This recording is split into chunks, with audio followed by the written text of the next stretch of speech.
Le Conseil des jeunes de Créteil a parcouru la France et l'Europe pour rencontrer celles et ceux qui s'engagent. À travers leurs témoignages, nous avons découvert des parcours, des motivations et des formes d'action variées. En chemin, nous nous sommes posé la question. Jusqu'où peut-on aller pour se faire entendre ?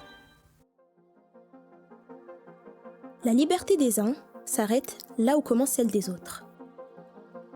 Ces mots, de John Stuart Mill, écrits au XIXe siècle, résonnent encore aujourd'hui dans les débats sur la liberté d'expression. Ce droit fondamental, inscrit dans la Déclaration des droits de l'homme et du citoyen de 1789, s'est imposé comme un pilier des démocraties modernes. Mais cette liberté n'est jamais acquise. Elle est le fruit de luttes, de compromis et de controverses évoluant au fil des siècles pour s'adapter aux défis de chaque époque. Je pense que ce qui est important, je le disais tout à l'heure, c'est de faire bouger les lignes et avoir l'opportunité de faire bouger les lignes. Et pour ça, il y a plein de façons de le faire. Vous pouvez le faire à travers le conseil municipal des jeunes, ce que vous faites. Vous pouvez le faire aussi à travers des associations, mais aussi à travers des manifestations. Les limites, évidemment, c'est la loi. Ça, je pense que c'est important de le dire et de la respecter. Et puis, la limite du respect. Parce qu'à partir du moment où il y a un manque de respect des uns envers les autres, pour moi, c'est une ligne rouge. Et là, il faut arrêter. Rester dans le cadre de la loi semble une réponse évidente. Les manifestations incarnent la liberté d'expression sous sa forme collective. Elles permettent aux citoyens de revendiquer leurs droits et de défier pacifiquement les décisions qu'on trouve injustes. Elles témoignent de la vitalité d'une démocratie capable de tolérer le désaccord, tout en soulignant les défis d'une société confrontée à des fractures sociales persistantes. En fait, pour faire simple, dans l'engagement, on a le côté plaidoyer, on a le côté revendication, qu'est-ce qu'on veut pour notre cause, pour ce qu'on défend. Mais après, il faut donner du poids à ce plaidoyer. Et du coup, il y a la façon dont on le raconte, il y a les moyens qu'on utilise. On construit notre engagement, mais en fait, on ne veut pas le faire pour nous. Alors que souvent, on reste entre nous avec cette vision, avec ses envies, avec ses revendications. Et du coup, l'enjeu, ça va être de le porter auprès des décideurs ou de la personne qui peut faire levier et changer on a une position à que ça soit réellement mise en place. Et donc voilà, par plein de manifestations, de sitting devant des rectorats à l'époque, des ministères, etc. pour pouvoir justement faire en sorte qu'on soit reçu, qu'on soit entendu et pris en compte en tant que jeune. Les mouvements dans la rue, indépendamment de l'expression, c'est aussi un moyen de communication et à l'intérieur du mouvement. Quand on manifeste, on partage quelque chose avec ceux qui sont là pour les mêmes raisons que vous. Si c'est une démarche plus individuelle sur les réseaux sociaux, on n'aura pas le même ressentiment. Il y a des messages qui peuvent être portés sur les réseaux sociaux qui sont bénéfiques pour tout le monde. Comme il peut y en avoir d'autres qui sont particulièrement nocifs. C'est un peu, entre guillemets, un outil. Après, ça dépend comment vous l'utilisez. Si c'est pour des appels à la haine, à la discrimination, ça appauvrit la vie sociale.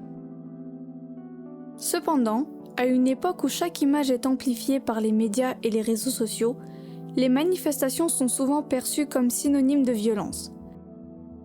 Cette vision, bien que marquante, est loin de refléter la réalité. Ces mobilisations restent majoritairement pacifiques, même si elles révèlent parfois des tensions symboliques ou physiques. Ce contexte peut donner le sentiment de vivre dans une société de plus en plus violente et aboutir à des formes extrêmes d'engagement comme faire une grève de la faim ou donner sa vie pour une cause. Même sans aller jusque-là, il est important de se poser la question de ce qu'est la violence et de se dire qu'elle n'est pas perçue par tout le monde de la même façon.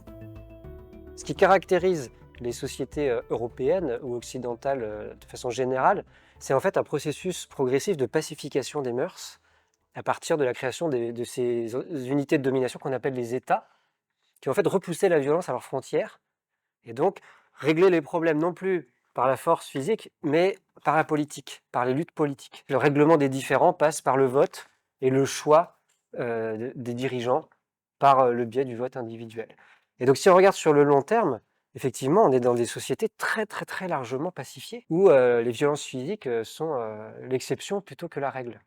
Donc la question, c'est de savoir, premièrement, qu'est-ce qui permet d'expliquer qu'on a le sentiment d'être dans une société de plus en plus violentes, alors que dans les faits, ce n'est pas le cas. Il y a beaucoup d'indicateurs qui permettent de le dire, hein, que ce soit les taux d'homicide, etc., alors sur les morts violentes, etc. Mais dans ce qui concerne la participation politique, donc les mouvements sociaux, les grèves, les manifestations, il y avait des formes infiniment plus violentes d'action collective par le passé.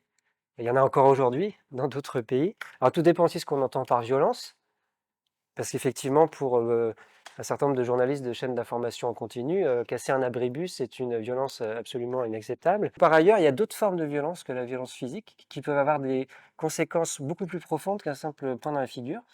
Là, ce qu'on appelle la violence sociale. C'est par exemple l'expérience prolongée du chômage. C'est par exemple l'expérience du rejet ethno-racial, du racisme prolongé, etc., qui sont des violences quotidiennes, invisibles et qui peuvent affecter profondément quelqu'un.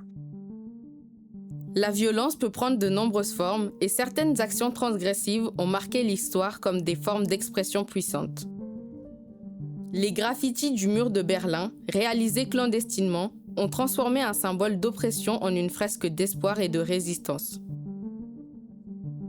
De manière plus visible, le refus de Rosa Parks en 1955 de céder sa place dans un bus a déclenché un mouvement historique pour les droits civiques.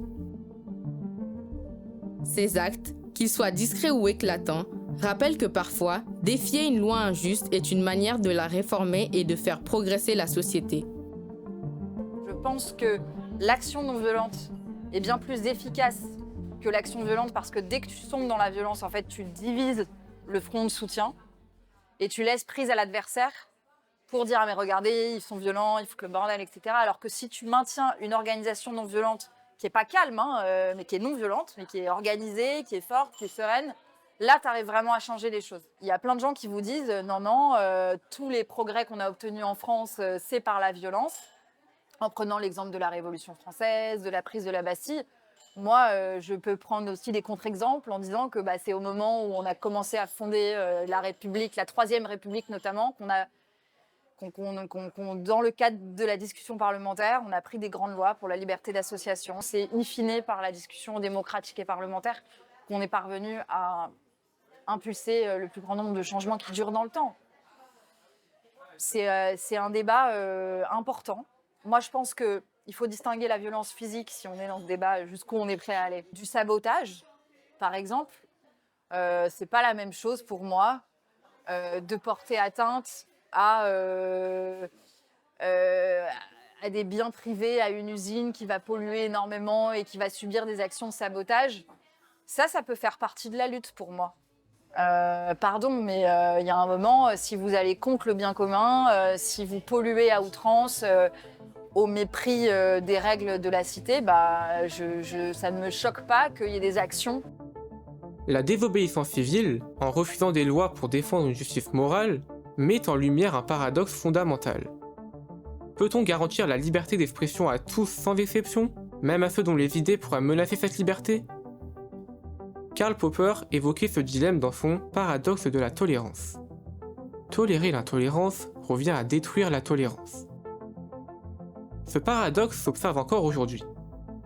L'histoire nous enseigne que les discours de haine, tolérés sous le Troisième Reich, ont mené à des catastrophes humaines. De nos jours, les réseaux sociaux offrent une plateforme ouverte, abolissant les filtres traditionnels. Mais cette ouverture, tout en facilitant le dialogue, donne aussi une voix à des idéologies extrêmes, qui exploitent la liberté pour diviser et polariser les sociétés.